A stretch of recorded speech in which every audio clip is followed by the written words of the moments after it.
Welcome to my introduction about trichomes. Let's start.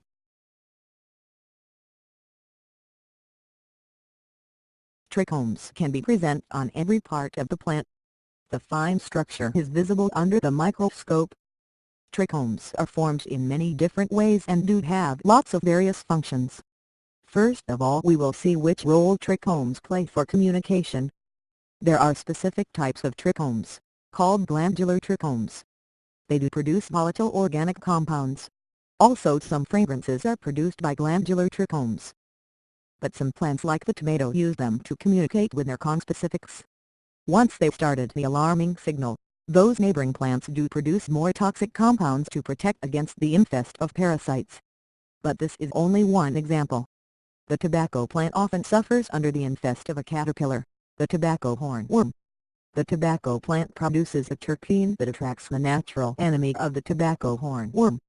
The caterpillar gets infested by a parasitoid wasp that has been attracted by the produced terpenes of the tobacco plant. The second function is about protection against abiotic factors like heat. Necrotic trichomes can function as a sunscreen, and protect against too much transpiration. The trichomes do reflect parts of the insolation. You can observe that those trichomes are very common on the leaves of most plants on Earth, even if you do not see them with naked eye. Of course, this coat made of trichomes also enables an isolation against cold temperature and also moisture. In spring you can see the first butts jacket within a fur of trichomes. In this case, the trichomes are often dead. Next, we want to look at the trichomes as an emitter of fragrances to attract pollinators. The third function of trichomes is about the attraction of pollinators like the fly, the bee or other insects. Aristolochia is one example. It produced fragrances to attract flying insects. Now we get a short conclusion about the trichomes on the root, called root hair. These trichomes are specialized to assimilate nutrients and water from soil. Due to this function they do not have a cuticula, because it would prevent any kind of uptake. One root hair is a modulated cell of the rhizodermis. They are organized in a special pattern. They can alternate as you see here. But there are also many other patterns.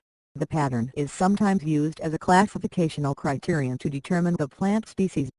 There is a special area on the root where the root hair is commonly located. This area is also the area of maturation, when the xylem and phloem are completely formed and operational to conduct the assimilated substances. The lifespan of a single root hair is very short. The enlargement of the surface is therefore very helpful for an increased uptake. Please notice the differences between trichomes and emergences. An emergence always includes deeper layers of the plant tissue in its structure. Contrary to this, trichomes are usually formed by a single epidermal cell. Some trichomes are also composed of two or more cells, but they never include deeper layers of plant tissue in their structure. Here are some examples of emergences and their functions. I am sure that you know what a stinging nettle is. If not, please check out this fascinating plant. The stinging nettle uses formic acid against its enemies. It has emergences with urticating hair. By touching the hairs, break at a perforated area and inject the formic acid and other compounds. Some species use emergences to prey. The sundew is the insect-eating plant. It produces a sticky secretion. The insects that touch these emergences are not able to escape. The plant needs to feed itself this way, because it exists under harsh conditions, with a lack of nutrients. Let's make a short conclusion and get an overview about the different types of trichomes and emergences. Emergences and trichomes are easily to confuse. The trichome you see here is a complex of many cells, but the base of it is hid only by epidermal cells. The emergence of the stinging nettle is composed of the urticating hair that is single-celled, and a socket that is a complex of cells out of the deeper-laying plant tissue.